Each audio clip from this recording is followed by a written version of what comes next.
Hello.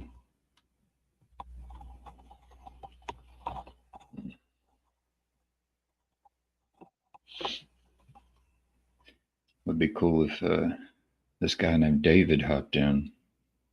We had a cool conversation the other day, but he's probably busy. There he is.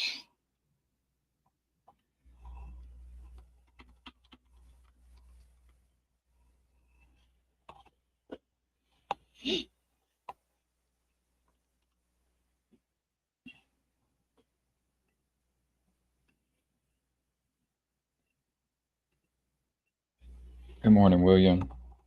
How are you?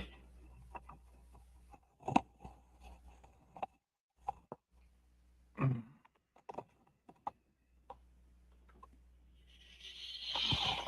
guess I can start up my work machine and talk while I work. There was a task at work. So I'm at work, I'm trying to use, I'm trying to help bring the latest artificial intelligence tools to my work, to my employers. And so I found a task, a feature that would take 15 days or more estimated. I started working on it yesterday, and it seems like within 6 hours, I knocked out at least half of the work. Pretty cool. William Branch. Still dark here. I was woke by my cat. Trying AI tools. Neat. Yeah, it's a whole different way of building with these AI tools.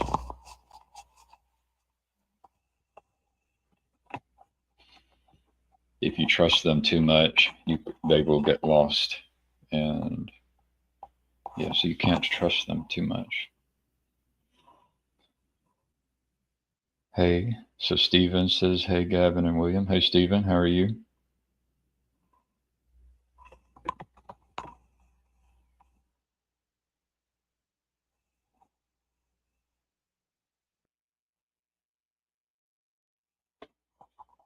I titled this video Gavin the Architect because, I wear a few different hats. An architect is one I've wanted to wear, but nobody's ever given me that title. So I give it to myself. Steven says been away a while. Yeah. I don't know if you're saying I've been away a while or you've been away a while. We do that though, for good reasons. Never blame the tools, blame the craftsman. Ron says, I have a question and I want your opinion. Ron, I can let you hop in. Let's see. Copy, copy, copy, copy.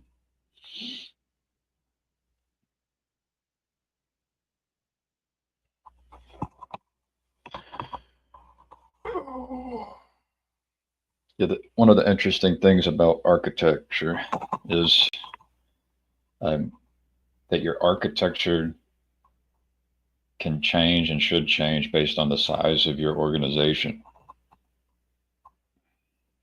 That's really interesting. And there's some like a feedback loop between your people in your organization and the architecture itself. They both shape each other.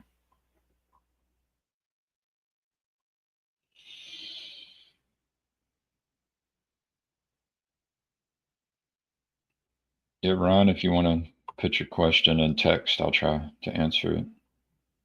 Adam Dylan Major says, do you trust that what you build won't fall down easily?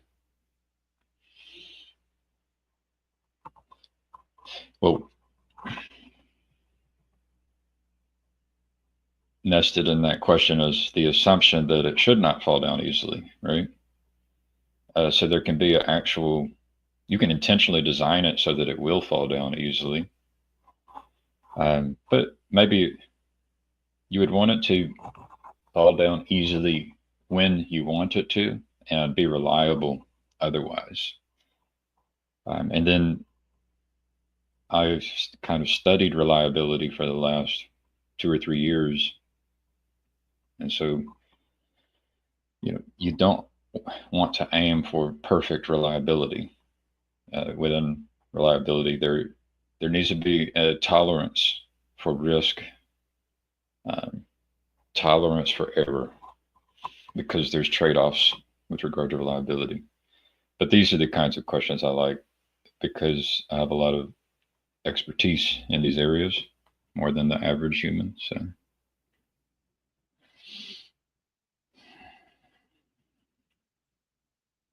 Ron says, how do you tell people that AI is not the devil? It's just technology that is here to stay.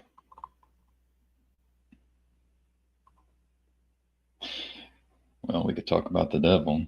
I've actually been thinking about the devil, which is a weird word. The devil is different. Satan is different in Judaism than Christianity. And I mean like traditional Judaism and traditional Christianity. Um, but I think in traditional Christianity, traditional Christians think about like the end times and the Antichrist. I mean, it's probably good to imagine how the technology could go wrong, but it's also good to imagine how it can go right. So I wouldn't discourage thinking about how it can go wrong, but I would make sure it's balanced. Think about how it can go well and how it can go wrong. And yeah, there's lots of things that are dangerous about it right now. So, especially with the robots and getting robots to kill, it could go wrong, and it could go wrong in many other ways.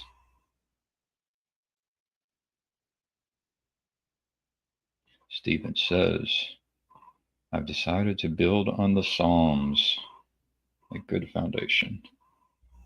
I'm not super familiar with Psalms. Like, I know that I, I've read through many of them, but I've always had a little problem with poetry. I guess that's poetry is it's very like all of these things you can interpret them in many ways. So, but yeah, I think it's probably been a good foundation for a lot of people. I don't know if Psalms as a foundation ends up leading you the wrong way.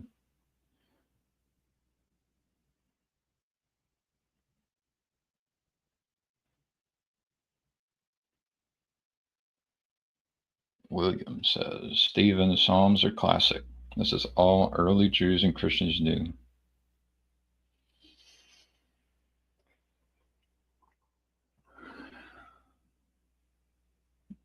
Imagine, like, would they have been sung? Would the Psalms have been sung? And there's a book, Breathe by Nestor, that talked about that singing is is good for you. Like it will encourage you to breathe, and breathing is very good for you. And then also, I think the vibrations in your throat are good for you as well. Like this is a naturalistic explanation for how uh, psalms and the singing of psalms could actually be really good at an anatomic, biological, physiological level. There you go, Stephen. I'm singing them. Yeah. Singing, singing is good. I've been listening to something called uh, Mountains in the Sea. Mountains and the Sea. I kind of have liked like electronic dance music, and these people have kind of done that. They only have 6.71 thousand subscribers, but maybe I can share their playlist. Let's see if y'all want to check out some people that I've been singing and listening with a little bit.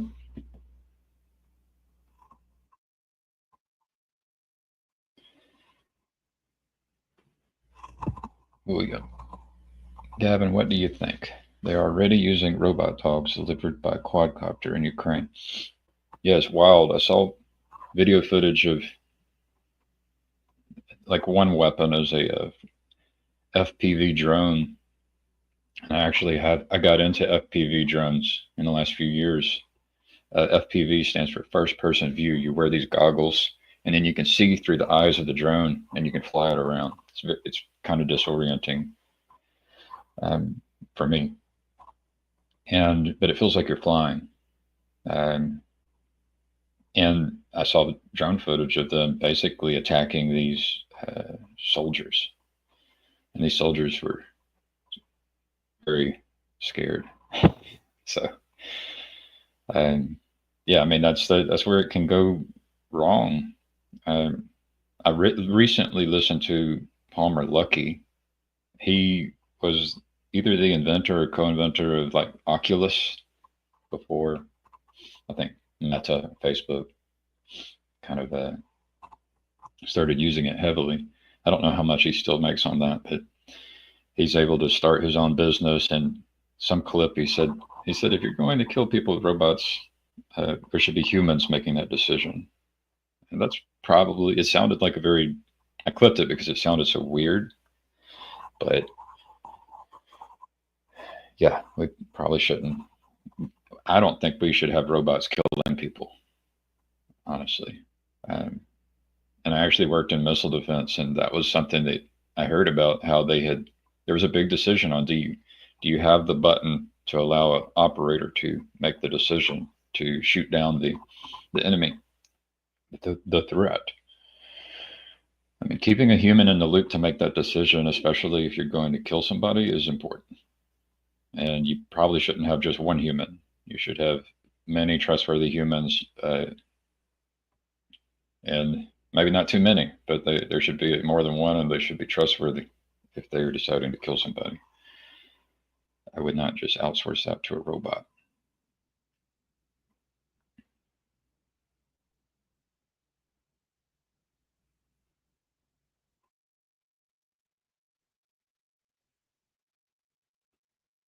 Steven says breath is close to heart.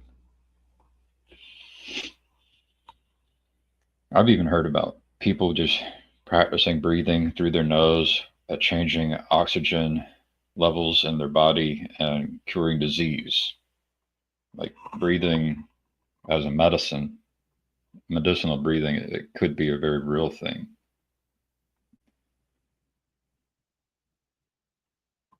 Adam asked if anyone has seen the House of David on Prime and it was cool to watch. I have not yet, but I've heard good things from a friend.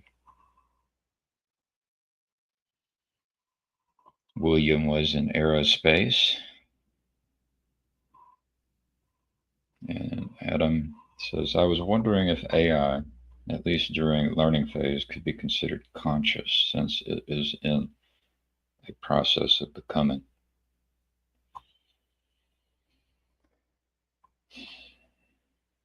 It's interesting that how people put such emphasis on this word conscious. Like, what do you mean by conscious? Like, there's there's tactical awareness, there's environmental awareness, there's situational awareness, and then I guess conscious would include some self-awareness, right? But what do you mean by conscious?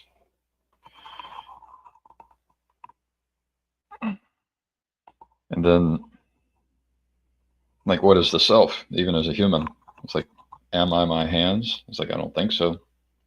When I'm building, I've worked on building artificial intelligence agent or like maybe a cooperative agents. And when you work with a large language model, you give it tools. And I think about, well, my hands are my tools. Who am I? Right. And what is the thing that is the conscious? So it's just, I don't know why the question would be important.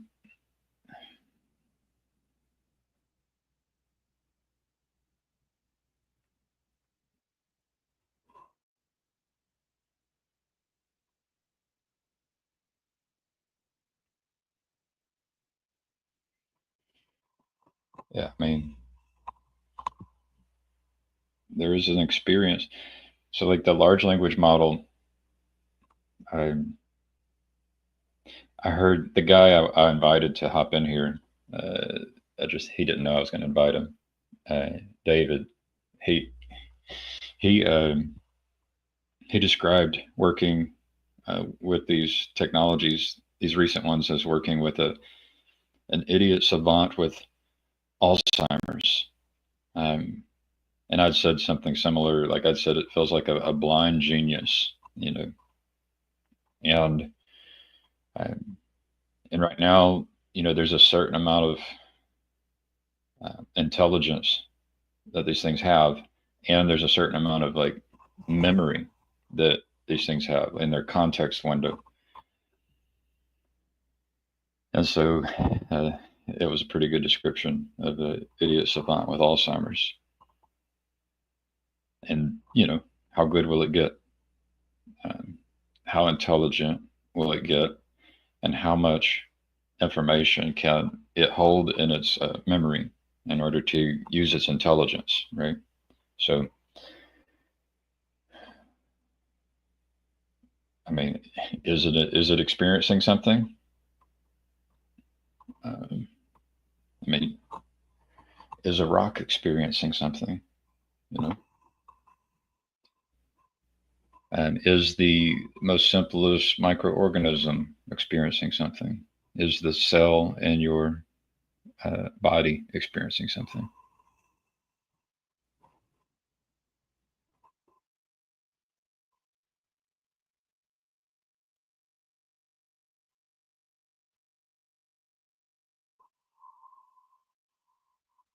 CC Moore. Being poetry doesn't preclude it from being a tool, also.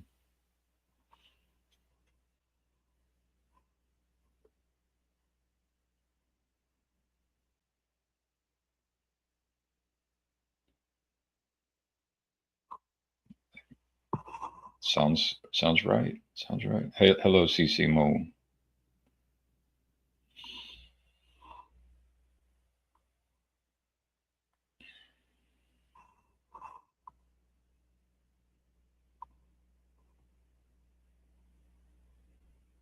We have conversations happening, and probably in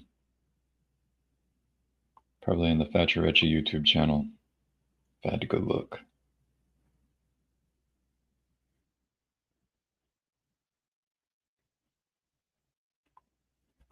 Previous comment. Can you give AI metaphors as a tool? Hi. So when I mentioned tool use, um, I think it would have metaphors as a tool based on its training. But when I had tool use, it's kind of like um, there's a there's a way for it to um, choose to use a tool along with certain parameters or configurable parameters and have a result. So, for example, a tool might be add. Very simple tool would be here's two numbers or here's numbers that I want you to add together for me. And so that's a way, like early on with the large language models, they weren't very good at math and they still aren't very reliable at math. And so you can give it an adding tool to uh, allow it to do math reliably, you know.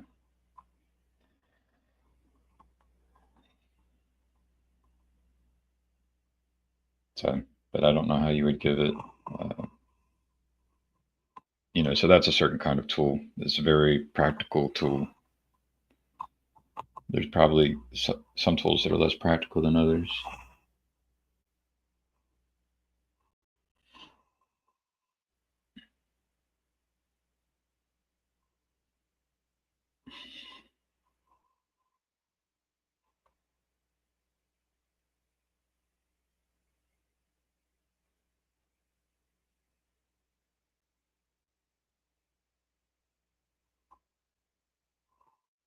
William says all smarts in AI came from a programmer plus a random number generator. The random number generator is really weird there. I don't know. You've looked at, it's like AI leans heavily on this idea of computer. And so if you studied computers, you'll know that kind of the one of the core pieces is a processor. And in the processor is something called an ALU, an arithmetic logic unit. And within the ALU is really just an adder. It's just the adding of numbers. And they use a base 2 binary system. And with base 2, you can do some interesting arithmetic logic unit. And so, um, yeah, the intelligence comes basically, I would say, explodes out of math. So not random. So I disagree with this random number generator. If you take it all the way back, the artificial intelligence is based in um, mathematics. And what's funny is that some of the best mathematicians, I think, have talked about this thing called math God. So there's math is weird in how useful it is, even though it's like as a language, might argue that it's not real, or it's as real as gravity, right? So gravity, it's hard to point at it, right? But you can kind of see its hand on everything. It's like an invisible force that permeates all of existence. Gravity, math, these kinds of things. And so an AI, I would say, is based in this math.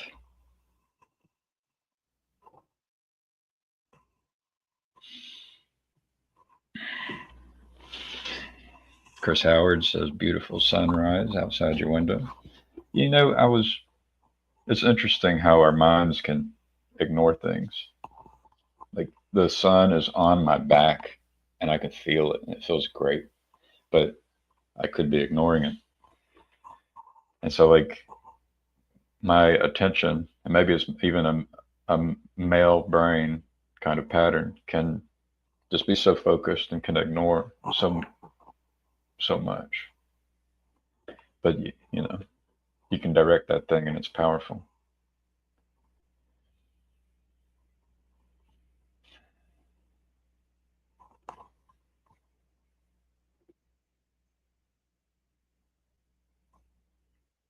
Steven says he picks his day's saints with a random number generator. It's effective. So I think Steven has a list of saints, some repository, and it sounds like it's part of his practice. It's been a while since I've uh, looked into what Steven does there, but I think practices can be very helpful, and Steven might be onto one, might be onto a good one.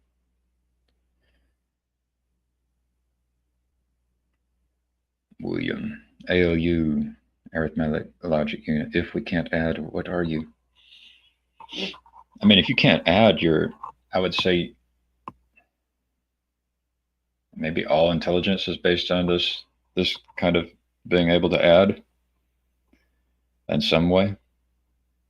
And then there would be a reliability in your ability to add, and a speed and a performance. But if you can't add, you starve to death. It's pretty fundamental.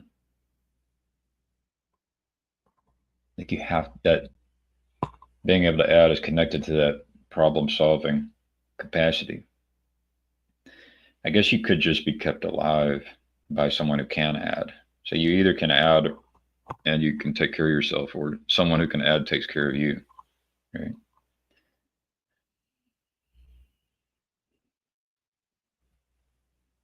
Steven says random equals God's choice. It's interesting Steven's using the G-D. It's interesting with the G-G is that there's a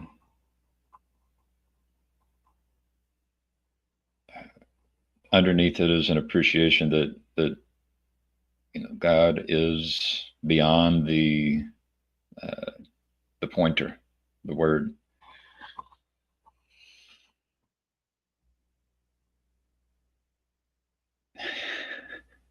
Adam asks, are humans reducible to matrix computation? I don't know, Adam. I took some advanced math, and I did do matrix. I had to add with matrices in one or two of my classes. And all I did was memorize how to do things. I wasn't great. I just made good grades.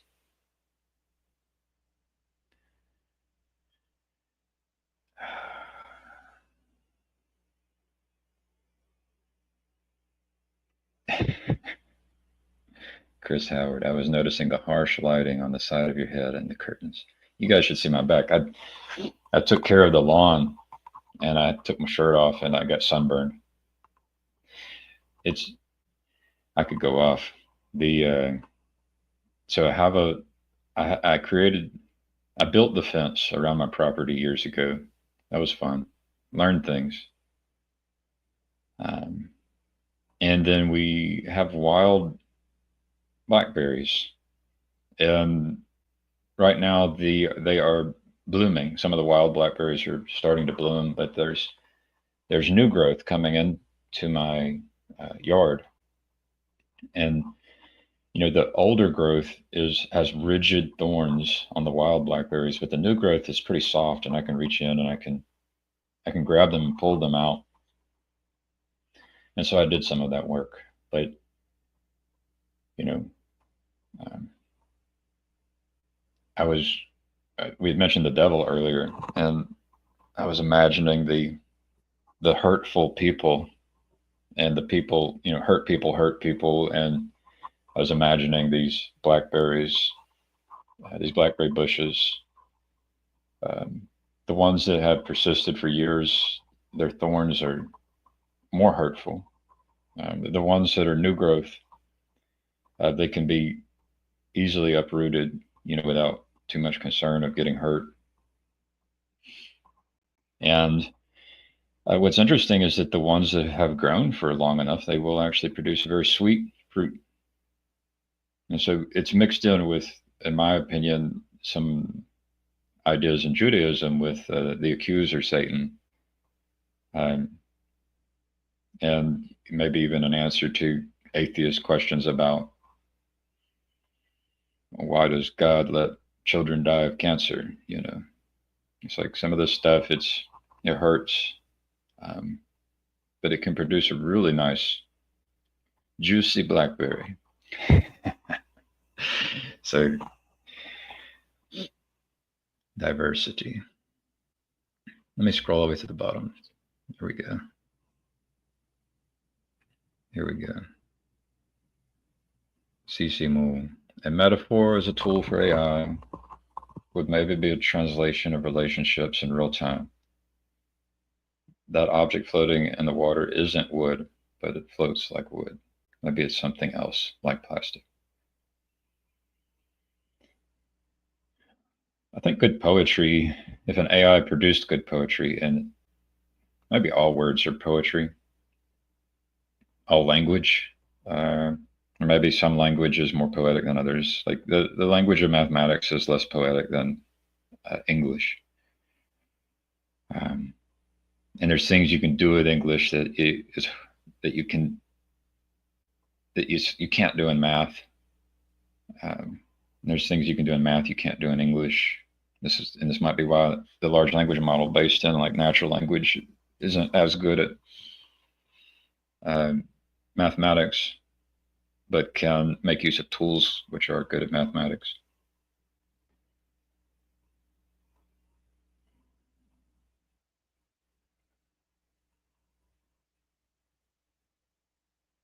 And when we use our words, it would be good for us to know the people. And that's one of the challenges in speaking to a camera like this is I don't know the people that are listening. Um, and I'm sitting here trying to use this metaphorical, subjective language for the good. So that's why I put Gavin the Architect in the title because I like to lean into the things I know.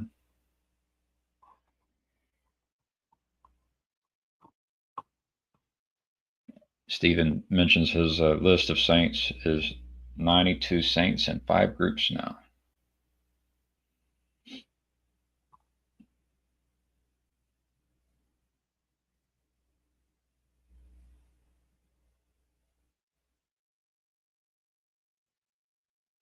Here we go. Stephen says G-G to not offend Jacob, but yes, apophatic I did too. Well, I don't think it offends Jacob if you say God, G-O-D. I really don't. He's never told me I've offended him when I've done it. I actually was using a G-D for a long time, and then I intentionally stopped because I don't think I don't think God gets offended when we do it. And I'm not sure that I am misleading anyone when I do it. And even if I did, I'm not sure God gets upset. Actually, I'm positive God does not get upset whenever we use G-O-D instead of G-D. Um, God, we have a God who's loving and merciful, and is okay with us humans being confused about not understanding the ineffable and infinite.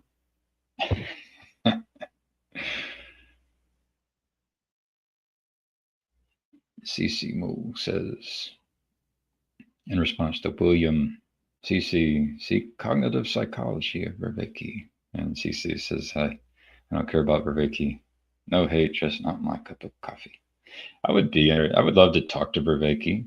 I don't know if I'd want to record it. I'm sure he's a nice guy. A lot of the people, I watched the San Antonio Sartori video where he's advertising for, uh, he's doing kayfabe, he's doing an invitation to participate in kind of a kayfabe. And I think, we all wear masks and for good reason. And that's why it's nice when we hop into, when we interact with each other in more, in ways that aren't just so public like this. That's why if I talked to Rebecca, it would be cool to talk to him in private.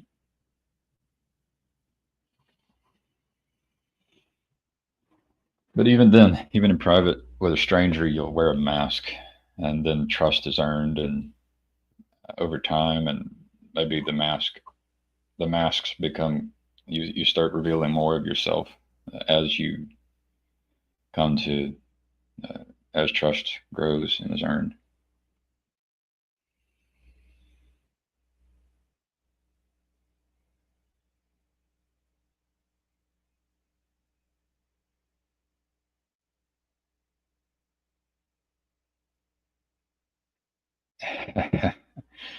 Rival Raw stories. Wow. That what you just said is why you're randomly appeared in my feed. Blackberries of Truth. Yeah, my I was talking to my son. He's 9 years old, and we're talking about, acting like children. And I told him, we all have a child inside of us. We were all a child at one point, and it stays with us. And you know, shamanism and paganism, I was into that, and it stays with me. Uh, so yeah, looking at the world and the creation, and allowing and treating it with the same reverence that someone in Judaism would treat their Jewish tradition, or someone as part of like a traditional, whatever religion, would treat their tradition. That's the reverence. That's how sacred creation is for someone who takes their kind of pagan shamanism seriously. And the creator of all will meet you there as well.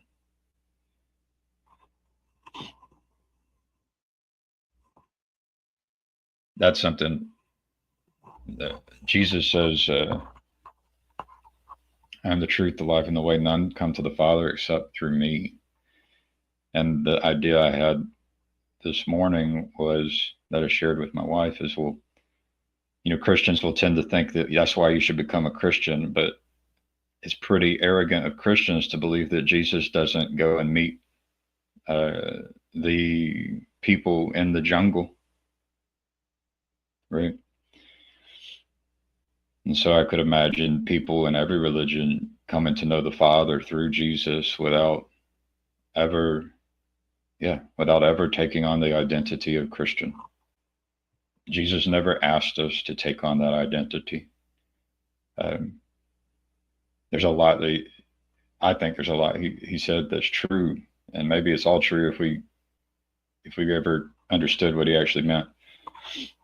But my argument would be that Christians actually don't know what Jesus meant, and that's a fun way to start a conversation with a Christian.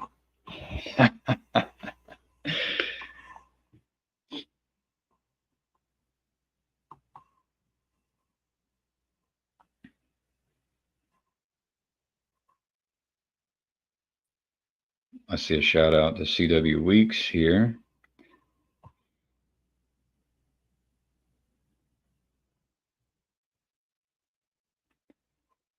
William says it is what lies behind a word that makes it poetry. What's cool, William, is when you can say words that are true in many ways and can reveal truth to different people in different ways.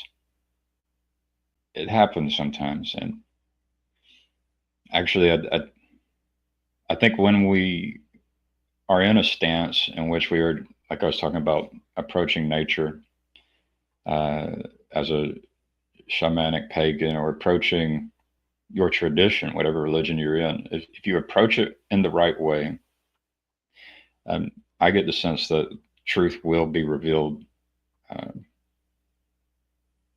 And it might even be like the truth that needed to be revealed to that individual can be revealed when we are when we are in the right when we are, perhaps the way to say it is, when we are the when we are connected to the truth, the life, and the way, to repeat what Jesus said. So whatever your tradition, when we are connected to the truth, the life, and the way, the truth, we can receive a revelation which is hyper relevant for us as an individual. And so then in that way, the blackberry was poetry. Even my experience of the blackberry was poetry. I'm sitting there doing work, and there's a part of me that was just ruminating on resentment of someone who had hurt me. And I realized it's like, well, I'm closing myself off to God. I'm missing out on so much because of the resentment and the rumination. And that's whenever I get to go learn from the blackberries. And I think this kind of relation and interaction, this way of being is available to all people in all traditions. It's like, are you ruminating with resentment, or are you open to receiving hyper relevant revelation, which would be good for you and everyone around you?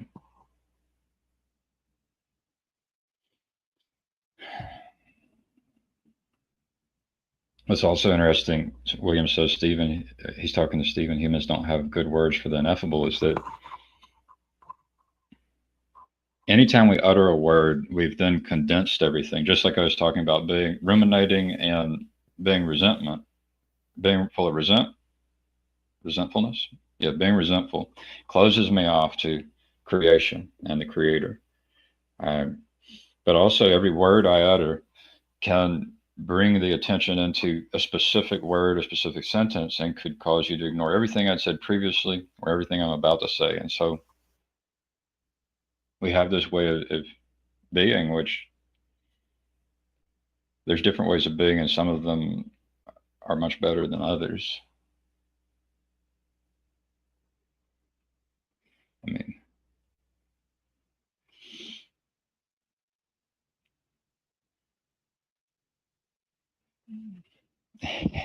G-D and God are different in my honest opinion.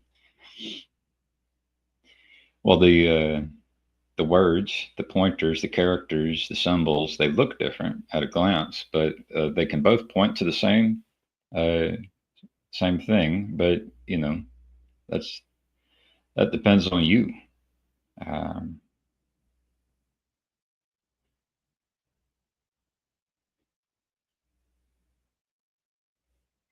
Adam says Judaism is often relativist when it comes to what ought to be done. What a Jew needs to do is not required from a non-Jew. I would I would add that even within Judaism, what any individual Jew needs to do is going to be different than what any other individual Jew needs to do as well. There's no two Jews that need to do the same because they're actually occupying different space time. Now, obviously, Judaism points out some patterns and recommendations for their tribe and based on their tradition, and there's a whole bunch of consequences of that. A lot of them good, but I like to try and look and see, well, are they all good? And maybe they aren't good, like the blackberry bush, in the sense that I ended up bleeding on my wrist, and it hurt and it was painful. But I also know that I see those flowers on the blackberry bush, and that they have the potential of turning into these sweet blackberries. So it's hard to know, right? And so then we ultimately end up trusting our tradition or trusting God and attempting to hope for and participate in the transformation of what might be painful and might appear as not good in the immediate sense into something that is very good.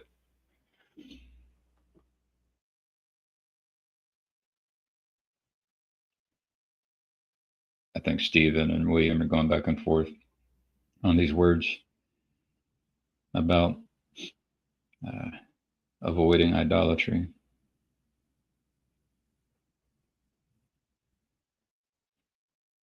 Here we go. CC Mo says, can you really call it a mask when humans are fundamentally mirrors?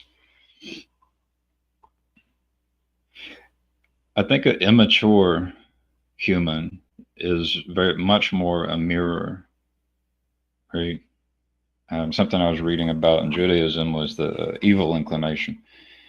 Um, and I think the evil inclination, I mean, has something to do with our nature, but then also something to do with throughout all of nature is this biomimicry thing.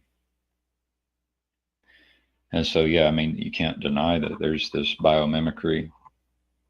Um,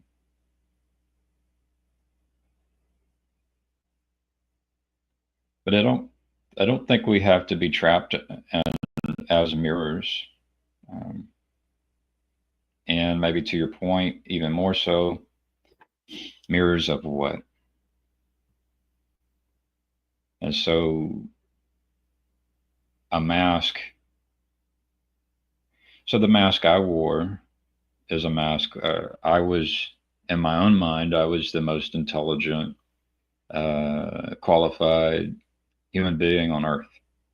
Um, and I even thought, like, I believed it as well. Like it was, so there's masks we wear. So there's a question, where did that mask come from? Um, and I think it came from, conditioning, including people and just the situation and circumstances. But yeah, I mean, to call it a mask, maybe it's a mirror. But I mean, then the human looks at me and then perceives me a certain way as well. So it's a mirrors and mirrors, and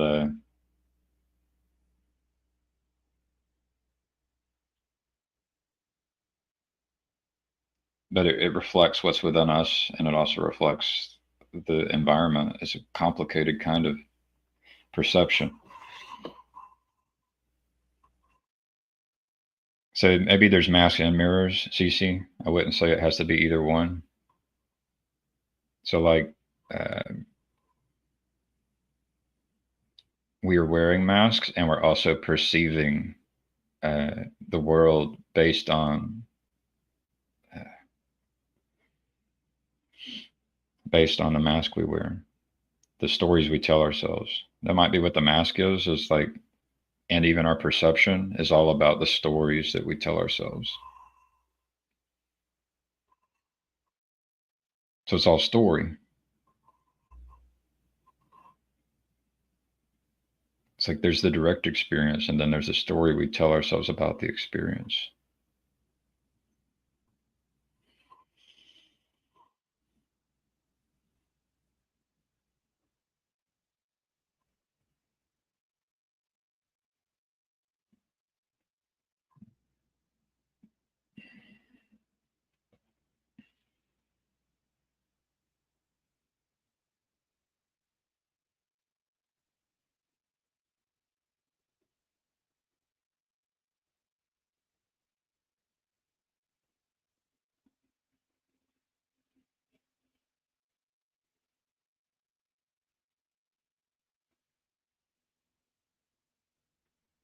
Hazy, shalom, Gavin. I hope all is well. Do you really? It's a nice thing to say. Um,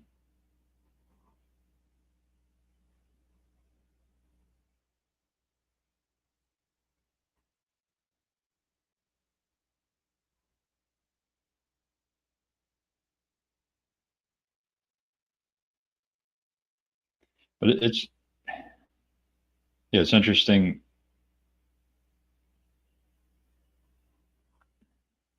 It's like if all is well and if there is peace, I think it's more about what's inside us than what's our situation and our environment.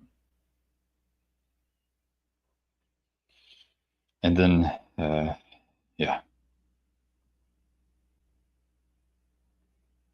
so we can ruminate on on the hurt and the pain. And when we do that, we can ignore the things which would allow for the peace and for it to all be well. And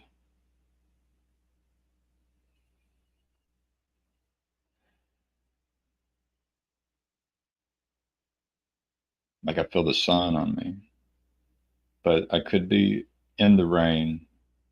I'm dry with the sun on me and I'm comfortable, but I could be in the freezing cold rain, shivering to death. And,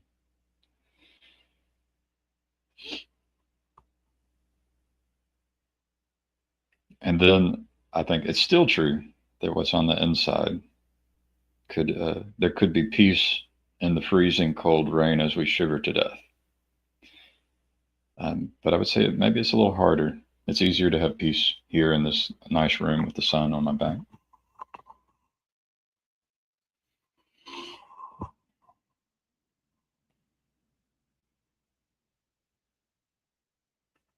Steven says, Gavin has changed. His words like a flowing stream, or maybe I have lost choice.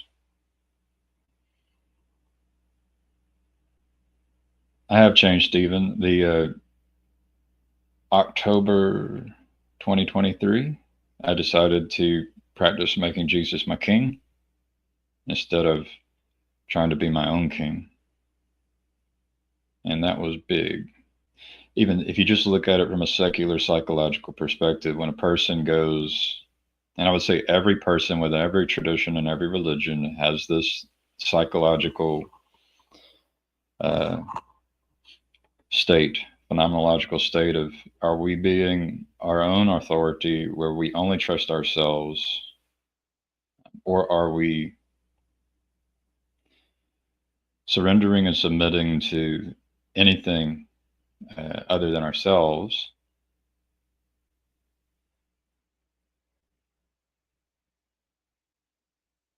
And then, what do you surrender and submit to?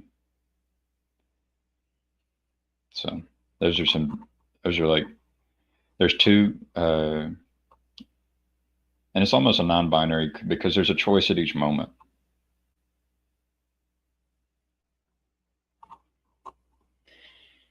Um, so there has been a big change, Stephen.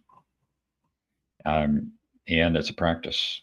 So the way I phrase it is I practice making Jesus my king because I am an imperfect human who falls short, and uh,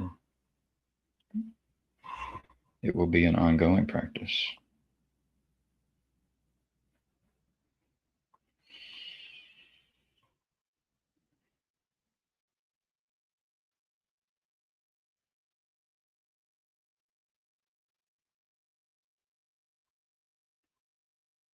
Gavin, STEM, my man. That word STEM, it's also, I think in the world of like autism, they have STIM. So uh, that's what, if I just heard you say it, that's what I would think. But then STEM, science, technology, engineering, and mathematics.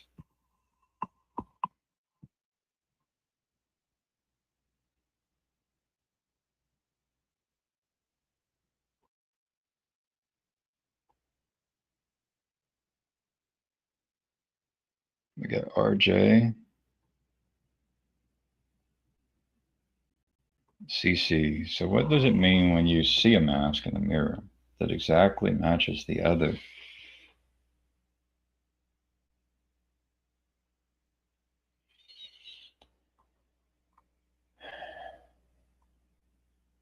Hmm. I, I don't necessarily know exactly what you're seeing, uh, your experience is, CC Mool, but I do know that there's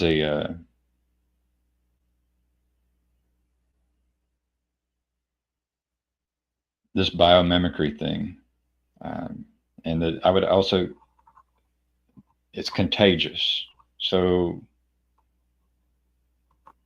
our being, whatever we are in the moment, um, can be contagious.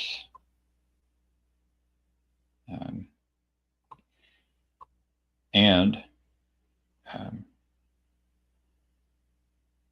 not only, yeah, so we can be very careful about our own being because it's like I might be at one with God, and then someone can come into the room and they are not at one with God, and they can look at me, and then they can see someone who is not at one with God, and then they can they can then uh, attack me and accuse me and try to hurt me. And then what do? There is an opportunity there for me to catch what they have and to become someone who attacks and accuses and hurts. And there's an opportunity for them to catch what I have. And that's spiritual warfare. And it would be a practice as well.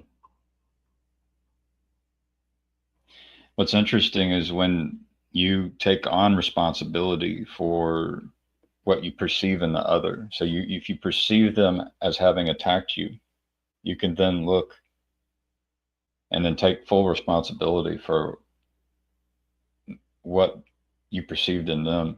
Not that you would, and then you would take on responsibility for being the change you want to see.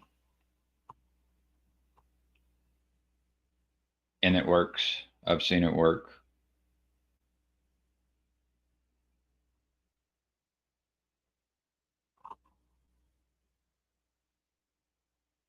there's some interesting moves.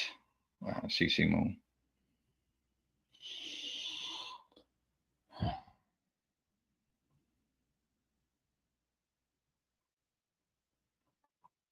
Stephen, off to pray. Enjoyed it. Thanks, Gavin. I'm glad you were here, Stephen. I'm glad Stephen was here. I'm glad. So yeah, just to Stephen. So he's going to pray. He's got some practice where he uses a random number generator to put his attention on some saint among a list. I think he said 92. And these practices that we do every day, they are influential. They change our lives. So maybe what I should have said earlier, is that I, yeah, the practice of prayer changed me. Um,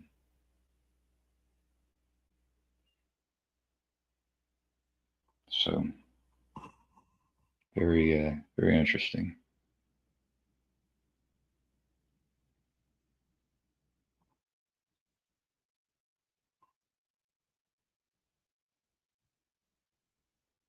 I wonder what it's sometimes. I mean, reading what Adam Dylan Major says often for me is like an attempt to decipher someone's poetry. But or maybe this is the way it is for me often with it. When anytime anyone says anything, um, especially about stuff I don't, I'm unfamiliar with and don't know about. If we were to talk about software architecture, computers, software engineering, and the things I'm familiar with, reliability, the trade-off between reliability, velocity, and cost, observability, and um, development life cycles, and things like that.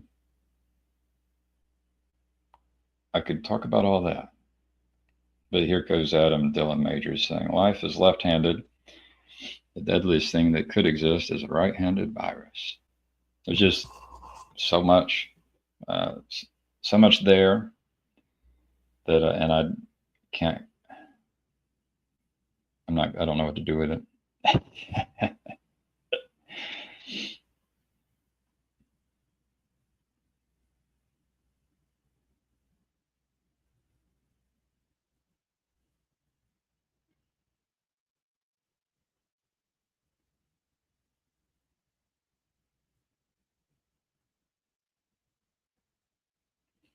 William says, Gavin knows grace leads to faith, leads to practice. Well, these are interesting words. Grace leads to faith. And I don't, it's like which one it comes is primary or first. They're interrelated.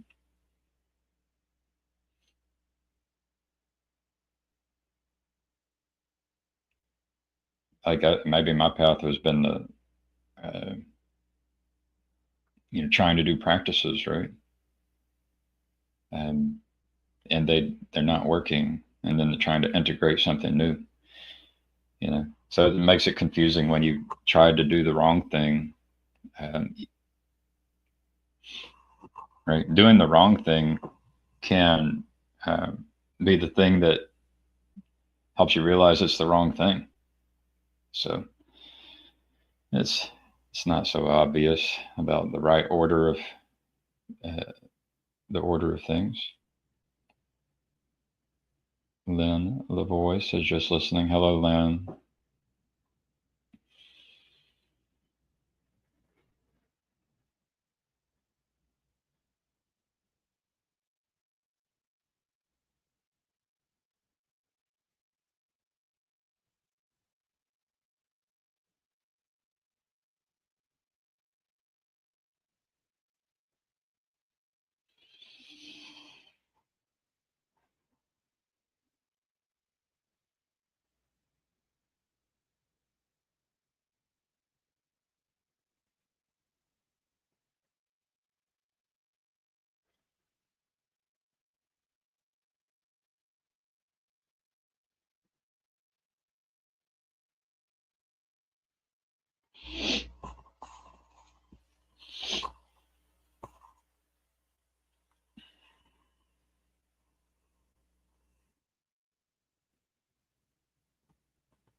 I do need to get to work soon. I'll repeat what I said earlier. So I've been tasked with, um, I'm using the newer tools and collecting data about, how long it takes to do work, because I've argued that these tools are force multipliers. And so I found a feature that a team estimated, and they've estimated it to be like 15 to 18 days. Um, and then I worked for 6 hours yesterday, and it seems like I was able to do almost half the work, at least a third of the work, in 6 hours using uh, the one I use is cursor.com. And I've had to practice with it as well. And so, yeah, I'm trying to help get the tools available to my team, and while improving the product. So that's what I'm doing at work. And I'm coaching 2 soccer games tonight. Uh, my 7-year-old's team and my 9-year-old's team.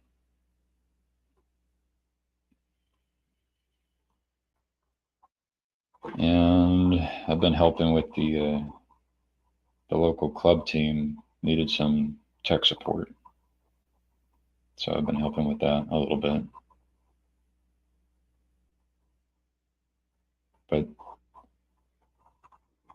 I hope y'all all have a great day. And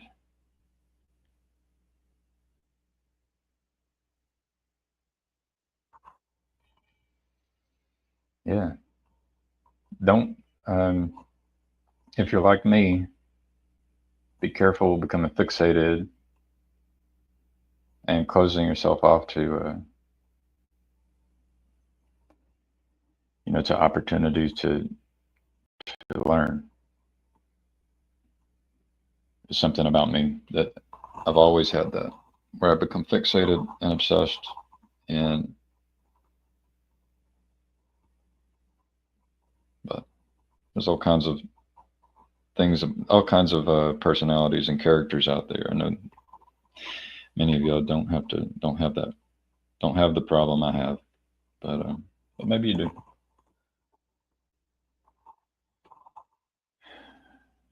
And yeah, maybe some of the pain you experience and the hurtful people, uh, maybe they're like the blackberry bushes, um, and they can produce very sweet fruit, very sweet berries. So, how to take that into your life and apply it and actually deal with hurtful people is that's something to practice. But uh, have a good day, people.